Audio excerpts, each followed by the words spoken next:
Алаяқ алыстан келмейді. WhatsApp-тағы аудио сообщениелерді өшірмейтін болсаңыз, алаяқтардың жемтігі болуыңыз әбден мүмкін.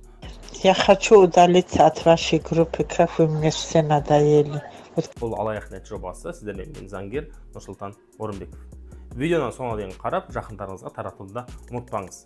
WhatsApp-тағы аудио, видео сообщениелерді өшіріп, өзіңіздің артыңызды тазалап жүрмейтін болсаңыз, алаяқтар түрлі фишингтік сайттар немесе сілтемелер арқылы сіздің WhatsApp-ыңызды бұзып кіріп, сіздің аудионызды, яғни сіздің дауысыңызды жасанды интеллект арқылы жасап, туысқаныңыздан, таныстарыңыздан, жақындарыңыздан ақша сұрауы мүмкін, тіпті біреуден ақша бопсалауы да мүмкін. Оны кейін сіз дәлелдейтін кезде қиын болып қалуы әбден мүмкін. Сондықтан да WhatsApp сообщениелерді өшіріп, аудио хабарламаларды өшіріп, видеоны тазартып, кэшіңізді үнемі таза ұстаңыз деп кеңес бергіміз келеді. Бұл туралы да полиция жалпы халыққа осындай ескерту жасап отыр.